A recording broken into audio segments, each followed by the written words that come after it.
Screen কি দেখা যাচ্ছে? হ্যালো। জি আপু, দেখা যাচ্ছে, দেখতেছি। আচ্ছা, ঠিক আছে। তো আমরা গতদিন পড়েছিলাম কি জিওফ্রে চসার সম্পর্কে যাবতীয় বিষয়। আমরা সকল কিছু তার সম্পর্কে জেনেছিলাম। যেমন, দাঁড়াও একটা সেকেন্ড। জিওফ্রে চসার কত সাল থেকে কত পর্যন্ত ছিল, তারপর তার জন্ম মৃত্যু এবং তার ফ্যামিলি, তার ওয়ার্ক প্লেস, তারপরে তার যে ক্যারিয়ার এবং তার ট্রাভেল হিস্ট্রি এ সম্পর্কে জেনেছি। তার কন্ট্রিবিউশন আমরা জানতে পেরেছি গত ক্লাসে। এবং সেই সাহিত্যে যে তার কন্ট্রিবিউশন, সেখানে তার যে অবদান, সেই সব কিছুই আমরা খুব ভালোভাবে বুঝতে পেরেছি। আর তার যে বিখ্যাত লেখা the Canterbury Tales, Troilus and Criseyde, the Book of the Duchess এ সম্পর্কে আমরা জানতে পেরেছি। আমি আজকে তোমাদেরকে আরেকটা কথা বলে দেই। এই যে ট্রয়লাস অ্যান্ড ক্রিসিডি আর এই যে the Book of the duchess, এই দুইটা নামও মনে রাখবা, কারণ বিসিএস এ এই কোশ্চেনগুলো দেয় যে এই লেখাটা কে লিখেছেন, এরকম চারজনের নাম দেওয়া থাকবে লেখকের। এরপরে এরকম মানে অপশনে দাগাতে হবে। আর কান্টারভেরিয়াস তো সবারই মুখস্থ থাকে, কারণ এটা তো বিখ্যাত সব থেকে বেশি। এই জন্য এটা তো মুখস্থ থাকে। তো যেটা তোমার স্টুডেন্টদের মুখস্থ থাকবে এটা অবশ্যই কোশ্চেনে দিবে না, ঠিক না?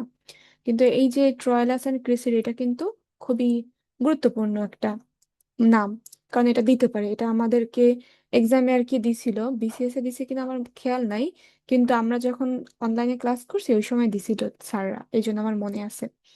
আচ্ছা দেখো, যে স্টাইল অ্যান্ড ল্যাঙ্গুয়েজ, তারপর তার লেখার ভিতরে আমরা কি কি কিরকম ধরন পেয়েছি এবং লেখার ভাষাটা কিরকম ছিল, সেই সম্পর্কে আমরা গত ক্লাসে দেখেছি। এবং চসারের সময় যে কন্টেম্পোরারি সমাজ ব্যবস্থা এবং সামাজিক যে অবস্থা, দুর্ভিক্ষ, তারপরে রোগের কারণে যে মানুষের মহামারী দেখা দিয়েছিল এবং পলিটিক্যাল ব্যাপার, এই সব কিছুই আমরা কিছু কিছু জানতে পেরেছি। তাহলে দেখো, যেহেতু এই সব কিছু আমরা জানতে পারলাম, এই এতক্ষণ করলাম কি, আমরা রিক্যাপ করেছি যে গত ক্লাসে আমরা যা যা পড়েছি।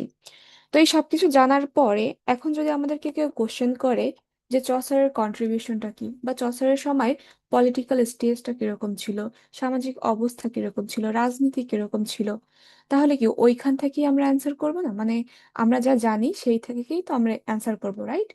কারণ এর বাইরে তো আমরা কিছুই লিখবো না। আমরা মানে আসমান থেকে তো আর নাজিল হবে না যে অন্য কিছু একটা লিখতে হবে। আমরা যা জানতে পেরেছি গত ক্লাসে, ওই থেকেই আমাদের অ্যান্সার করতে হবে।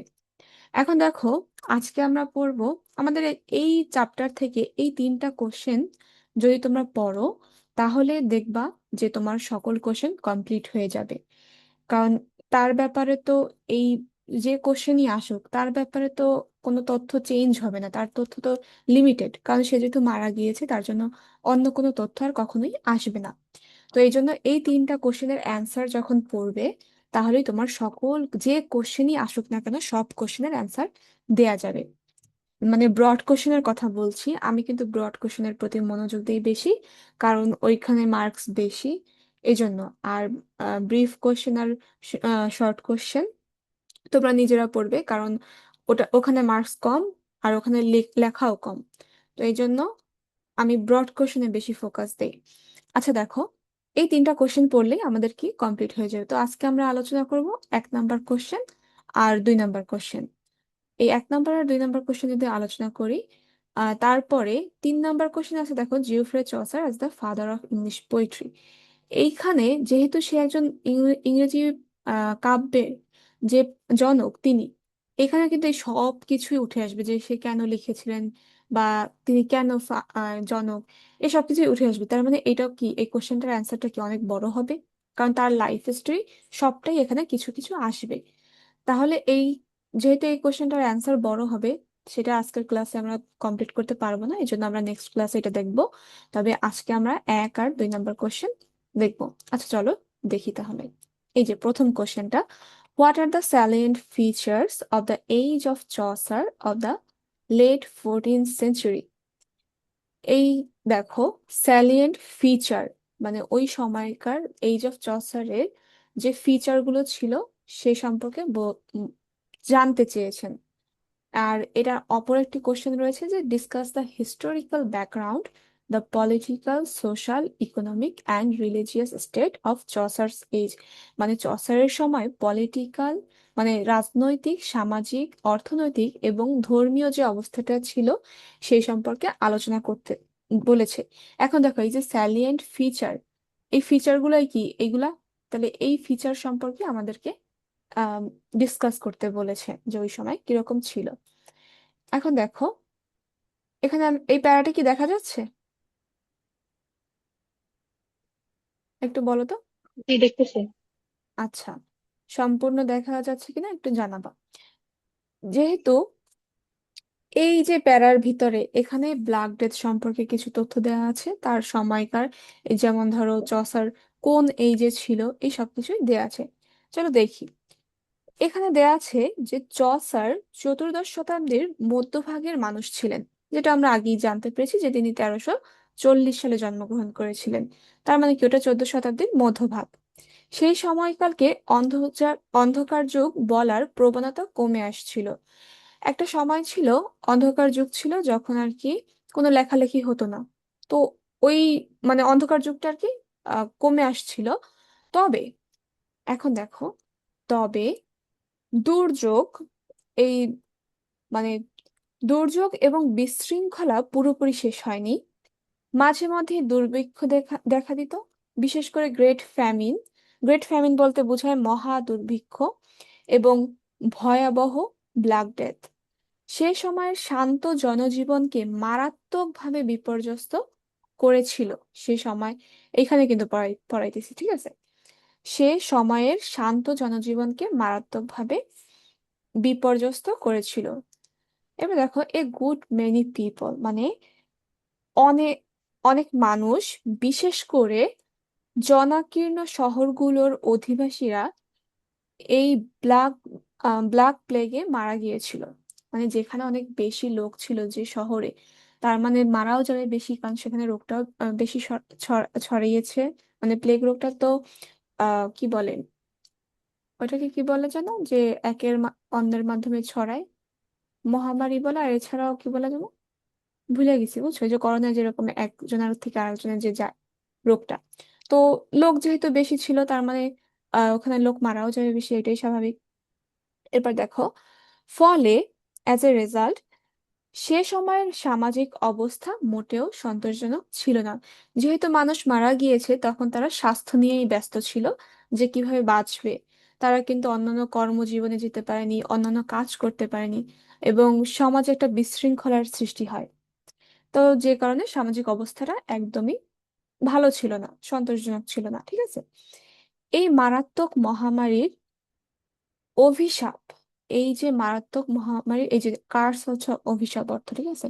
এই মারাত্মক মহামারীর অভিশাপ ধনী দরিদ্র নির্বিশেষে সবাইকে তাড়া করেছে, haunted all, rich and poor. Ah এরপর দেখো, সর্বত্র জীবনকে অনিরাপদ করে তুলেছিল। এখন দেখো আমি কিন্তু লাইন বাই লাইন অর্থ করে পড়ালে অনেক ভালো হতে, কিন্তু আমাদের অতটা সময় নেই। তোমরা অবশ্যই এখান থেকে যে যে ওয়ার্ডগুলোর অর্থ জানো না, সেই ওয়ার্ডগুলো সার্চ দিয়ে তারপরে অবশ্যই দেখবে। তাহলে তোমাদের বুঝতে আরো সুবিধা হবে, মুখস্থ হবে, এবং এই লাইনগুলো খুবই রিচ। এইগুলো যদি তোমরা এক্সামে ইউজ করো, টিচাররা বলবে, ah, what a student I got. মানে তাদের ইমপ্রেশনটা অনেক ভালো থাকবে। এই জন্য এই শব্দগুলো তোমরা অবশ্যই ব্যবহার করবে, ঠিক আছে। এর পরবর্তীতে দেখো কি বলেছেন তিনি। কি বলেছেন তিনি বলতে, চসার না, এখানে আসলে পলিটিক্যাল কন্ডিশন আমরা দেখব। এইটা দেখলাম আমরা সামাজিক অবস্থা, এরপরে আমরা দেখব পলিটিক্যাল যে বিষয়বস্তু ছিল সেটা। এখন দেখো, কারণ আমরা কি দেখছি, আমরা দেখছি চসার যখন ছিলেন ওই সময়কার যে ফিচার গুলো ছিল, যেমন ধরো সামাজিক অবস্থা, ধর্মীয়, অর্থনীতি এবং রাজনৈতিক, এই অবস্থাগুলো আমরা দেখছি। এখন দেখো এই যে political condition of the period, তৎকালীন রাজনৈতিক অবস্থা খুব একটা ভালো ছিল না। আমি গত ক্লাসে বলেছিলাম দ্য 100 ইয়ার্স ওয়ার, রাইট, যে ওই যে বর্ষব্যাপী যুদ্ধ হয়েছিল কাদের মাঝে, ইংল্যান্ড এবং ফ্রান্সের মাঝে, ঠিক না? তো ওই শতবর্ষব্যাপী যুদ্ধ তখনও চলমান ছিল, মানে চসার যখন জন্মেছিলেন তখনও চলমান ছিল। এই যুদ্ধ ছিল ধারাবাহিক কিছু সংঘর্ষের সমষ্টি, যার দুটি নির্দিষ্ট পর্যায় এই যুগে দেখা যায়। দেখো, চসারের যখন মারা যায় 1400 সালে, তখনও কিন্তু এই যুদ্ধটা শেষ হয় নাই। তো সে যে মানে চসার যখন ছিলেন, ওই সময় দুইটা পর্যায় দেখা দিয়েছিল, মানে ওই যুগে দেখা গিয়েছিল।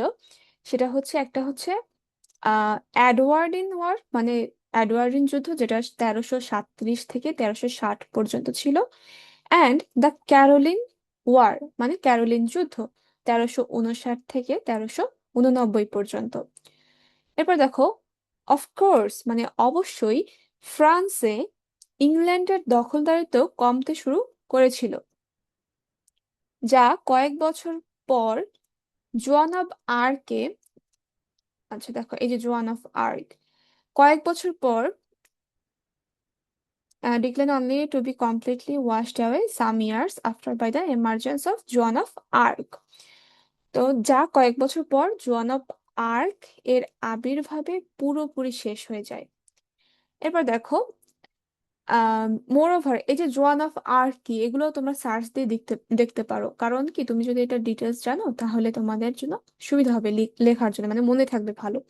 এবার দেখো, মোর over after the glorious conquest of Edward, মানে রাজা এডওয়ার্ডের ক- গৌরবময় বিজয়ের পর রাজা দ্বিতীয় চার্চ রিচার্ডের, এই যে রাজা দ্বিতীয় রিচার্ডের সমস্যা সংকুল শাসনকাল শুরু হয়, যা ব্রিটিশ জাতির জন্য ছিল একটি দুর্ভাগ্যের সময়।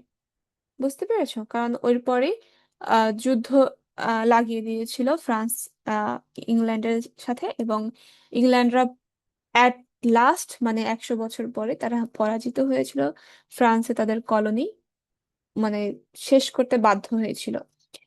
এরপরে দেখো, ইন দা রিলিজিয়াস, এই এতটুকু জানলেই চলবে তোমাদের। কারণ তোমরা দেখো, যদি সকল বিষয়ে লেখো, এরপরে মানে খাতায় আর জায়গা থাকে না, মানে সময়তে হয় না। তাই অল্প তথ্য যেহেতু বেশি চসার সম্পর্কে, তাই অল্প অল্প জানলে অটোমেটিক তোমার কোশ্চেন, মানে ব্রড কোশ্চেন অনেক বড় হয়ে যায়, 7-8 পেজ অটোমেটিক হয়ে যায়। আর তোমরা তো জানো যে 7-8 পেজ লেখা খুবই জরুরি। আর যদি একদম না লিখতে পারো তাহলে 6 পেজ তো লিখবাই, একদম মানে 6 পেজ লিখতেই হবে এরকম। আর 7-8 পেজ পর্যন্ত গেলে অনেক ভালো হয়, আর কোটেশন সহ অবশ্যই। আচ্ছা দেখো, ইন দ্য রিলিজিয়াস ম্যাটার্স, এখন দেখো আমরা কি দেখবো, ধর্মীয় যে অবস্থাটা ছিল ওই বিষয়টা এখানে বলা আছে। তো আমি তোমাদেরকে বলছি, ধর্মীয় বিষয়ে এই যুগে চার্চের অভ্যন্তরে কিছু দুর্ভাগ্যজনক বিতর্কের তিক্ত স্বাদ পাওয়া গিয়েছিল। এই যে দেখো, unfortunate controversy within the church.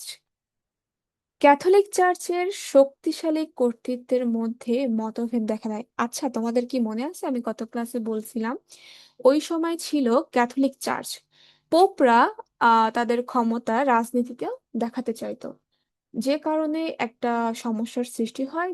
আর খ্রিস্টানরা নিজেদের নিজেদের মধ্যেই একটা ঝগড়া বাঁধিয়ে দেয়, যে না, এরকমটা হবে না, তোমরা এরকম করতে পারো না। তখন হয় কি, ওই ক্যাথলিক চার্চ দিয়ে যারা আর কি প্রোটেস্ট করেছে, মানে আহ, কি বলে, প্রোটেস্ট, বাংলা তোমরা তো জানো, প্রোটেস্ট যারা করেছে তাদেরকে বলা হয় প্রোটেস্ট্যান্ট। তো ক্যাথলিক চার্চ আর প্রোটেস্ট্যান্ট খ্রিস্টান, মানে এরকম দুইটা ভাগ হয়ে যায়। একটা হচ্ছে যারা খ্রিস্টান, সবাই তো খ্রিস্টান, কিন্তু ক্যাথলিক কি বলে, ক্যাথলিক খ্রিস্টান একটা ধরন, আর যারা তাদের বিরুদ্ধে প্রোটেস্ট করেছিল তারা আবার আরেকটা ভাগ হয়ে যায়। আর ক্যাথলিকরা যে চার্চে যেত ওই চার্চটার নাম হচ্ছে ক্যাথলিক চার্চ, এবং ওখানের যে মূল ধর্মযাজক ছিল তাকে বলা হয় পোপ, POPE, ঠিক আছে, পোপ।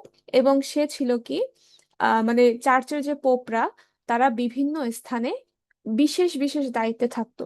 রাজনৈতিক যে দায়িত্ব, মানে রাজ কি বলে, সরকার যেই হোক না কেন বা রাজা যেই হোক না কেন, তারা বিশেষ বিশেষ দায়িত্বে থাকতো। তো এই জন্য আর কি প্রোটেস্ট হয় ওই সময়। এরপর শোনো, ক্যাথলিক চার্চের শক্তিশালী কর্তৃত্বের মধ্যে মতভেদ দেখা দেয় এবং এর ফলে প্রোটেস্ট্যান্টবাদের প্রাথমিক রূপের উদ্ভব ঘটে। এই যে প্রোটেস্ট্যান্টিজমের কথা আমি বললাম, এটা কিন্তু ধীরে ধীরে আসছে না। মানে একটা সময় যখন মানুষ দেখছে যে না, পোপরা আসলে একটা ঝামেলা করতেছে, তখন তারা প্রোটেস্ট করা শুরু করছে ধীরে ধীরে। একটা লড়াইয়ের বা একটা আন্দোলনের আন্দোলন শুরু হয় কি, একটা ধীরে ধীরে এটা প্রসেস। তো এখানেও ঠিক একই কাজ হয়েছে। তো এখানে বলছে কি যে প্রোটেস্ট্যান্টবাদের প্রাথমিক রূপের উদ্ভব ঘটে ওই সময়, এবং যা ছিল ক্যাথলিক ধর্ম এবং লুথারানিজমের মধ্যে বিভাজনের এবং মধ্যযুগের ঐক্যবদ্ধ চার্চের চূড়ান্ত সমাপ্তির একটি পূর্বাভাস। তার মানে কি, চসারের সময় কেবল শুরু হয়েছিল। এই যে প্রোটেস্ট্যান্টিজমটা যে কি, ওই বিষয়টা সম্পর্কে কেবল শুরু হয়েছিল, তখনও কিন্তু ওই ঝগড়াটা বাঁধে নাই আর কি তাদের মধ্যে, বুঝছো।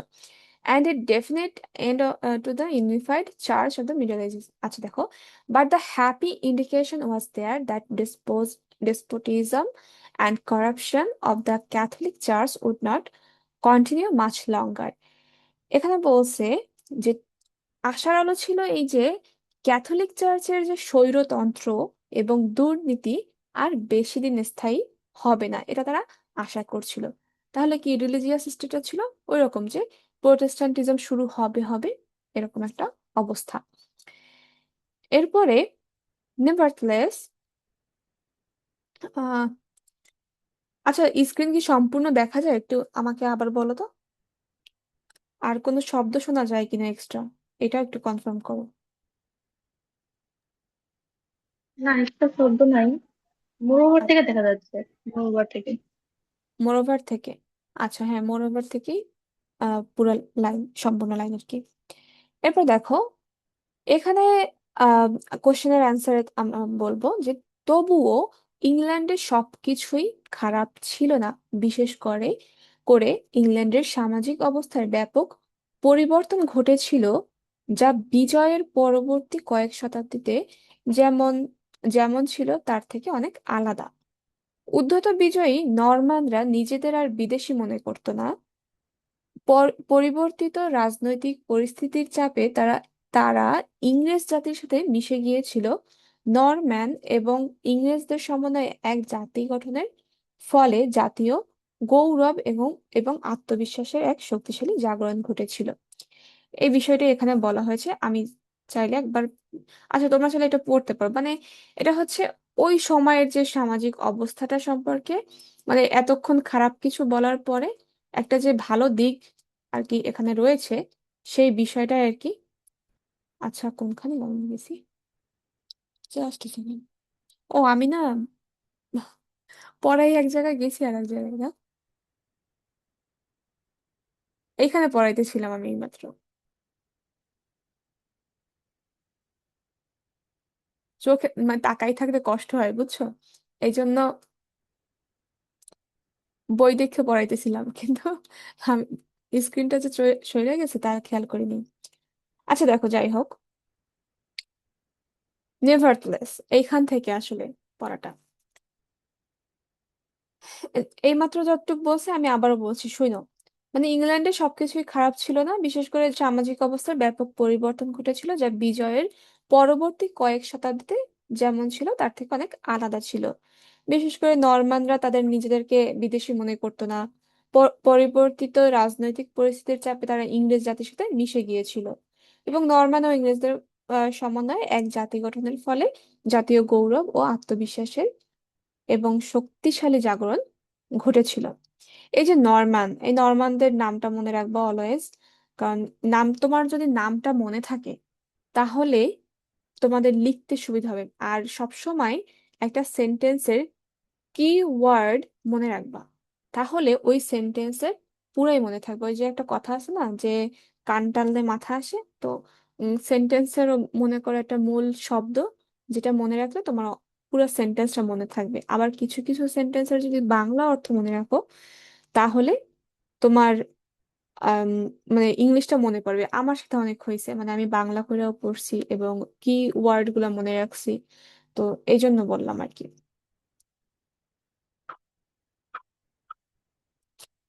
আচ্ছা দেখো, পরবর্তীতে আমরা যাই।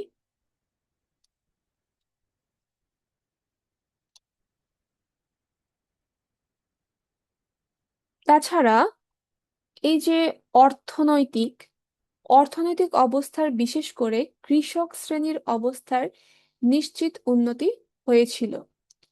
ভালো উৎপাদন উইথ বেটার প্রোডাকশন অ্যান্ড উচ্চ মূল্যের কারণে কৃষক বিদ্রোহের আগের সেই দমিত ও নিপীড়িত কৃষক শ্রেণীর জন্য একটি স্বাস্থ্যকর জীবনযাপন সম্ভবপর হয়েছিল। এখন দেখো, তোমরা জিজ্ঞেস করতে পারো যে একা মানে ওই সময় তো ভালো অবস্থাও ছিল, ঠিক না? কারণ কি, তার 1340 থেকে 1400 সালের কাহিনী কিন্তু আমরা বলতেছি। তো এক একটা বছরের কাহিনী কিন্তু এক এক রকমের, রাইট? কখনো কৃষক বিদ্রোহ হয়েছে, কখনো তার কারণে তাদের দ্রব্যর দাম তারা ঠিক মতো পেয়েছে। আবার কোনো সময় শতবর্ষব্যাপী তো যুদ্ধ চলছে, তার ভিতরেও কোনো কোনো সময় ভালো চলছে। এরকম তো সব স্টেট গুলাই এখানে বলতে হবে আমাদের, ঠিক না? এই যেমন ধরো, গাজায় যে যুদ্ধটা চলতেছে ওটা তো এখনো শেষ হয়নি। তো শুরুতে শুরুতে যখন ওই যুদ্ধটা চলছে তখন কিন্তু, আচ্ছা আমি একটু আসতেছি, বুঝছো, কারণ কে যেন আসছে।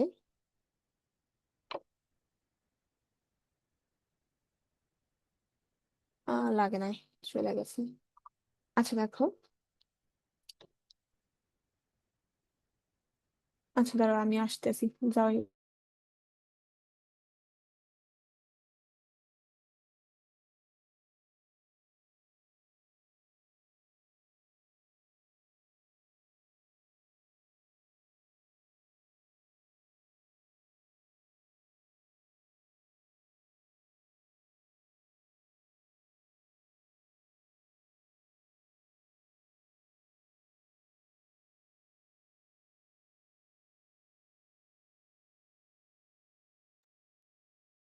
আচ্ছা এখন কি শোনা যাচ্ছে? বলো একটু, আমি আসছি। হ্যাঁ, শুনতেছি। আচ্ছা, এখন দেখো তো, গাজায় যে যুদ্ধটা চলছে এখনো তো চলমান, কিন্তু মাঝে মধ্যে তো একটা স্থগিত হয় বা একটা ভালো সময় যায়, মানে ভালো সময় তো আসলে যায় না, কিন্তু আরো আরো তো অনেক কাহিনী ঘটে। একটা সময় তো একটা কাহিনী ঘটে না, বহুত কাহিনী ঘটে। তো ওই সময় কৃষক বিদ্রোহ হয়েছিল একটা সময়, এবং তার কারণে কৃষকরা তাদের যে মানে প্রোডাক্টের, তাদের মানে কি বলে, উৎপাদনকৃত যে ফসল বা প্রোডাক্ট, সেই সব কিছুরই দাম পেয়েছিল, ভালো দাম পেয়েছিল। এখন দেখো, শক্তিশালী যে রাজতন্ত্র বিদ্যুৎ, sorry, the rise of the strong royalty based national state the kingdom of England, এই যে কথাটা বলছে, অধিকন্তু শক্তিশালী রাজতন্ত্র ভিত্তিক জাতি রাষ্ট্র ইংল্যান্ডের রাজ্যের উত্থান ঘটেছিল। রাজা আরো বেশি দৃঢ়প্রত্যয়ী হতে শুরু করেন। The king began to be more assertive. তোমরা তো জানো ওই সময় রাজতন্ত্র চলতো, এবং বর্তমানেও রাজতন্ত্র আছে, তবে এখন একটু অন্য রকমের, মানে সিস্টেমটা একটু ভিন্ন, কিন্তু আগে তো সম্পূর্ণই রাজার হাতে ছিল। এখন একটু সিস্টেমটা ভিন্ন, আমি আমার জানা মতে। আচ্ছা দেখো, এবং উদ্ধত অভিজাতদের ও অনুচিত হস্তক্ষেপ থেকে মুক্ত হন।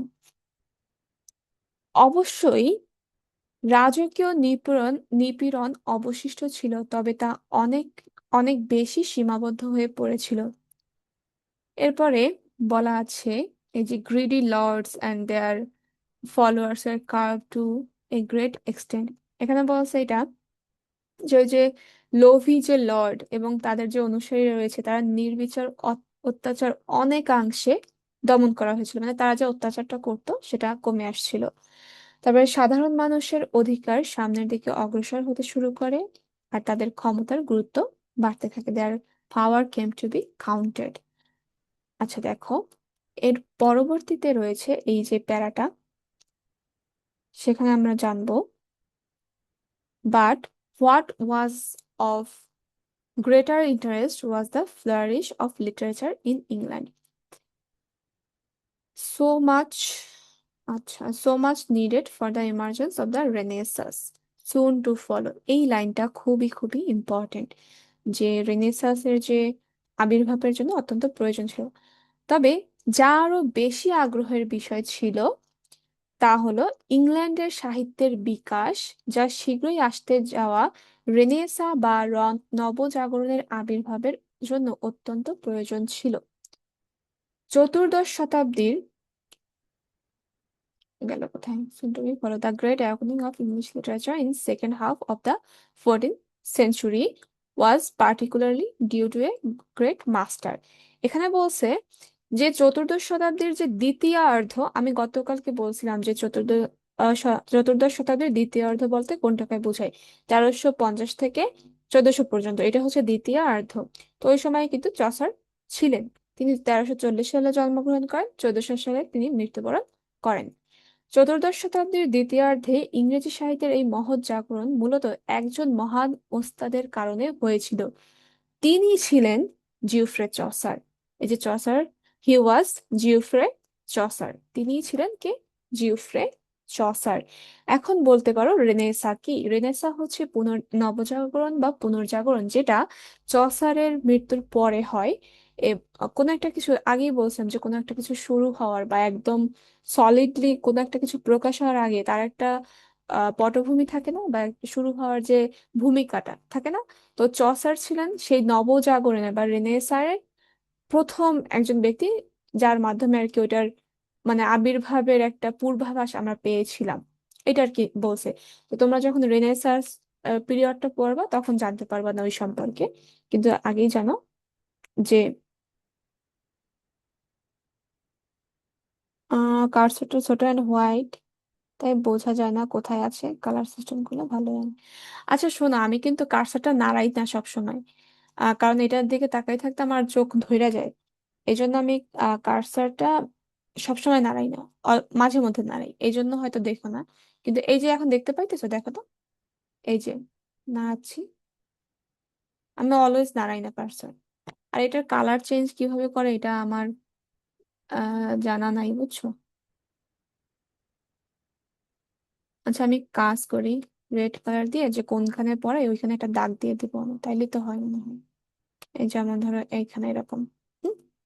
এই যে হি ওয়াজ জিওফ্রে চসার, এরকম করে দাগ দিয়ে দেবো, তাহলে হবে। যে এই লাইনটা আমি পড়াইতেছি, বাচ্চারা কমেন্ট করো। ওকে, যে এই লাইনটা পড়াইতেছি এটা আমি কার্সর দিয়ে দাগ দিয়ে দেবো, ঠিক আছে?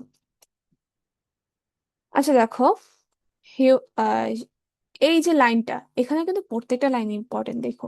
এই যে বাট থেকে এ পর্যন্ত, এইখানে যতটুকু কথা বলছে যে রেনেসাঁ সম্পর্কে, এবং এরপরেই বলছে যে কার মাধ্যমে এটার আবির্ভাবের পূর্বাভাস আমরা পেয়েছি, এবং তারপরে বলছে হি ওয়াজ জিওফ্রে চসার, মানে ড্রামাটিক হইতে ভাবো যে কারো পরিচয় দিচ্ছে, পিছনে কোনো ব্যাকগ্রাউন্ড মিউজিক হইতেছে, এরপর তার নাম বলতেছে, এরকম ভাবো, তাইলে মনে থাকবে বেশি। ঠিক আছে, এখন দেখো এই লাইনটা আমি এখন পড়াচ্ছি। চসারের জীবন ছিল উত্থান পতনের, এই যে full of ups and downs. এরপরে হচ্ছে এই লাইনটা পড়াবো এখন। তার বহুবিধ পেশা তাকে ব্যাপক অভিজ্ঞতার সমৃদ্ধ করেছিল। আমরা কি জেনেছিলাম গত ক্লাসে? তার অনেক পেশা ছিল, ঠিক না? তো সেই যে পেশার কারণে তিনি অনেক অভিজ্ঞতা অর্জন করেছিল। ওই যে আমরা গত ক্লাসে যা বলছি দেখবানে প্রত্যেকটা লাইন সেই কথাগুলোই নিয়ে আসবে। বুঝতে পারছি? এই জন্য যদি তোমরা ডিটেলস জানো তাহলে কোশ্চেন লেখা খুবই ইজি। এই দেখো, এরপরে তার মহান সাহিত্য ছিল একজন পেজ স্কোয়ার, কূটনীতিক, সৈনিক, কর্মকর্তা এবং হিসেবে। ক্লাসের দেখি সময় চলে যাচ্ছে, মানে জুমের টাইম চলে যাচ্ছে, বুঝছো? আচ্ছা এখান থেকে দেখো, তার যে বিখ্যাত লেখা literature was the direct result of his unique and varied experience of life as a page, square, diplomat, soldier, official. তার সব থেকে মহান লেখা কোনটা? কান্টারবেরি টেলস, রাইট? তাহলে কান্টারবেরি টেলস আমরা বলছিলাম কি কতজন, ওই যে মার্চেন্ট থাকে, নাইট থাকে, মানে আপার লেভেল থেকে লো লেভেল পর্যন্ত সকল ব্যক্তিদের কাহিনী থাকে। এবং ওই যে পিলগ্রিমসরা ছিল 30 জন, তারা 30 জনই এক একটা পর্যায়ের, ঠিক আছে, এক একজন এক একটা পর্যায়ে। তো এখানে বলছে এটাই যে তার যে বিখ্যাত যে লেখা, সেখানে এই যে তার অভিজ্ঞতার ফলাফল ছিল সেখানে, কারণ সেখানে আমরা কি পেয়েছি, ওই যে সকল ক্যারেক্টার গুলো আমরা পেয়েছি প্রত্যেকটা পর্যায়ে, প্রত্যেকটা শ্রেণী। ঠিক না? এবার দেখো, তার জীবনের অনন্য ও বৈচিত্র্যময় অভিজ্ঞতার এবং ফ্রান্স ও ইতালির মহান বিদেশি সাহিত্যিকদের সাথে তার বিস্তৃত পরিচয়ের প্রত্যক্ষ ফল। সে লেখার আগে সেও কিন্তু ল্যাটিন ভাষার যে সাহিত্য ছিল সেগুলো পড়েছিল। এই যে ফ্রান্স এবং ইতালিদের যে লেখাগুলো ছিল, সেসব কিন্তু সেও পড়েছিল, এবং তাদের প্রভাব তো অবশ্যই তার লেখায় আসবে। তারা যেভাবে লেখাগুলো সমৃদ্ধ করেছে, সমৃদ্ধভাবে লিখেছে, তার লেখাও সেগুলো প্রকাশ পেয়েছে। ঠিক না? আর এই কথাটাই আর কি এখানে বলছে। আমি আশা করি এখান থেকে বুঝছো যে তিনি অভিজ্ঞতা অর্জন করেছেন তার পেশার কারণে, এবং সেই পেশাদারিত্বের কারণে সে আপার ক্লাস থেকে লোয়ার ক্লাস পর্যন্ত পরিচিতি, মানে অভিজ্ঞতা অর্জন করেছে, তাদের মানসিক অবস্থা, তাদের সামাজিক অবস্থা এসব জানতে পেরেছেন। এবং তার যে বিখ্যাত লেখা কান্টারভারিটেলস, সেখানে এই সকল ক্যারেক্টার নিয়ে তিনি গল্পটা সাজিয়েছিলেন। 30 জন যে পিলগ্রিমস ছিল, সেই এক একজন এক এক পেশায় ছিল। আর এখানে আরো একটা লাইন বলছে যে ফ্রান্স এবং ইতালির যে সাহিত্য ছিল সেগুলো তিনিও পড়েছিলেন এবং তার দ্বারা তিনিও প্রভাবিত হয়েছিলেন। এই যে এইখানে বলছে এটা। আচ্ছা দেখো, আচ্ছা আমার কথা কি বোঝা যায় বাচ্চারা?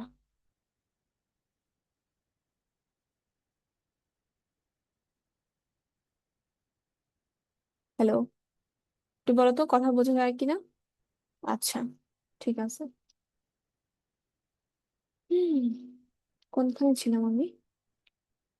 এখানে দাগ কেটে পড়ছি। আরে জ্বালা, আগের পেজের দাগ এখানে প্লিজ। দাঁড়া, এটা মুছে নি, নাইলে আবার।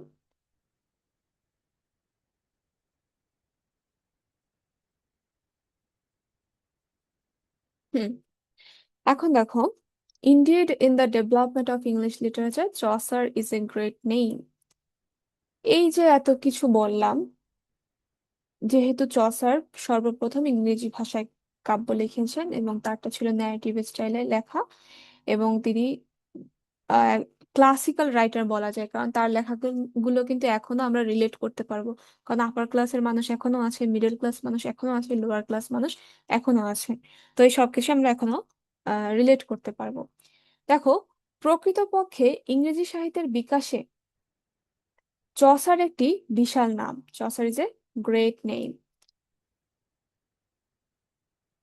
The gradual advancement of English literature from the Old English period of the to the Middle English reached the height of excellence in the age of Chaucer by his literary magnificence. এই যে প্যারাটা, এই প্যারার প্রত্যেকটা line মুখস্থ করে ফেলবা, একদম মুখস্থ, কারণ এই লাইনগুলো খুবই মানে রিচ, রিচ ওয়ার্ড ইউজ করছে এই সেন্টেন্সে। এবং এই সেন্টেন্স গুলো তোমরা যদি দিতে পারো তাহলে মানে দেখতে অনেক সুন্দর হবে আর খুবই অর্থবোধক। ওল্ড ইংলিশ, এই যে লাইনটা আমি মাত্র পড়লাম, এই লাইনের অর্থ হচ্ছে ওল্ড ইংলিশ বা প্রাচীন ইংরেজি পিরিয়ড থেকে মিডল ইংলিশ বা মধ্য ইংরেজি পর্যন্ত ইংরেজি সাহিত্যের যে পর্যায়ক্রমিক উন্নতি, তা চসারের যুগে তার সাহিত্যিক মহিমার মাধ্যমে উৎকর্ষের শিখরে পৌঁছায় পৌঁছেছিল। এরপরে এই লাইন, এই লাইনটা আমি বলবো এখন, ঠিক আছে? এই যে চসার্স ইউনিকনেস অ্যান্ড সিগনিফিকেন্স, এই লাইনটা এখান থেকে, ইংরেজি সাহিত্যের চসারের অনন্যতা এবং তাৎপর্য বিশেষভাবে প্রমাণিত হয় তার যুগকে চসারের যুগ হিসেবে অভিহিত করার মাধ্যমে। দেখো, একটা সম্পূর্ণ একটা পিরিয়ড, মানে একটা টাইম, 1340 থেকে 1400, এটা হিউজ টাইম, 60টা বছর, এই সম্পূর্ণ টাইমটাকে তার নামে উল্লেখ করছে যে এইজ অফ চসার। বুঝতে পারছো যে তার যে অবদান, তার যে কতটা ইংরেজি সাহিত্যে তার যে কতটা অবদান, সেটা আমরা তার এই নামের মাধ্যমে বুঝতে পারি, যে একটা এই যে তার নামে করে করে দেওয়া হয়েছে, যে এইজ অফ চসার। বুঝতে পারছো এই লাইনটা? এটা বলছে।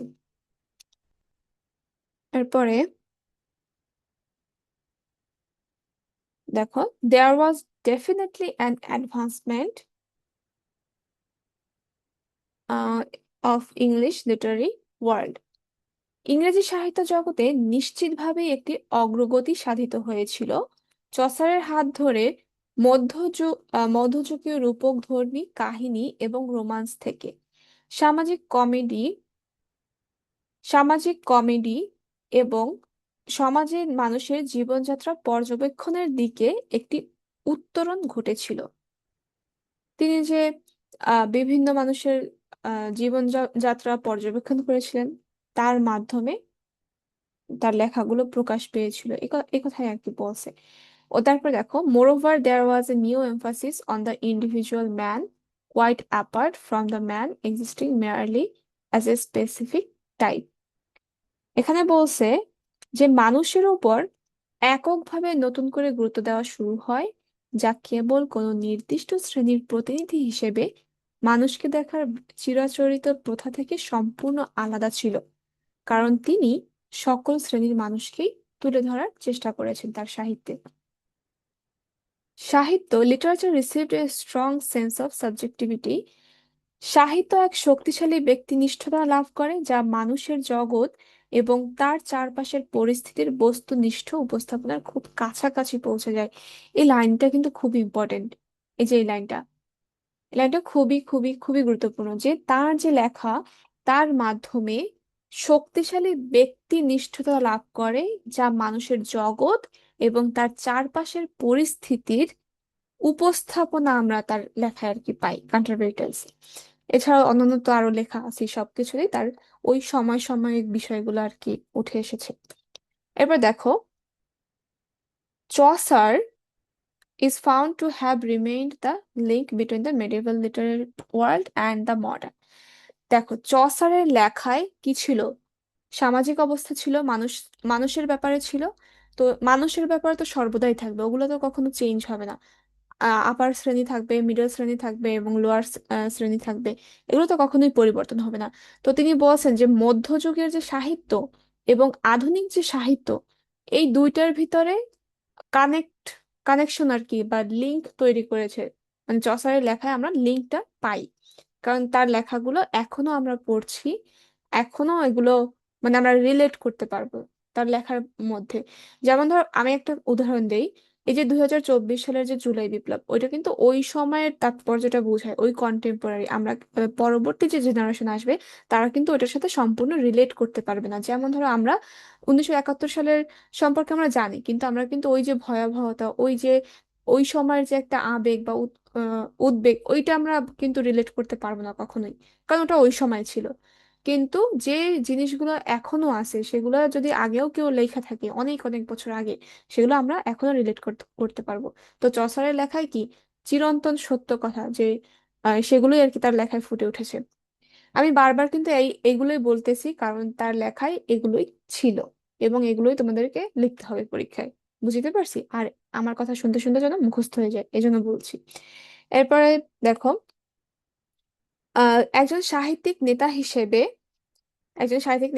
তিনি মধ্যযুগীয়তা এবং আধুনিকতার সন্ধিক্ষণে দাঁড়িয়ে আছেন। তিনি পূর্ববর্তী যুগের যা কিছু নিখুঁত তা তুলে ধরেন এবং পরবর্তী যুগের যা কিছু সম্ভাবনাময় তার ইঙ্গিত দেন। তার মধ্যেই রেনেসাঁ ও নবজাগরণের যথার্থ অগ্রদূতকে খুঁজে পাওয়া যায়। The most important line this আর, ওকে। আমি জানি না আমার এই মাত্র সেন্টেন্সটা ঠিক হয়েছে কিনা, কিন্তু এই যে লাইনগুলো খুবই খুবই ইম্পর্টেন্ট। বুঝাইতে পারছি? এই লাইনগুলো দিলে তোমাদের কোশ্চেনের অ্যান্সার অনেক সমৃদ্ধ হবে। আচ্ছা, এখন মিটিংটা শেষ করতে হবে, কারণ কি এখানে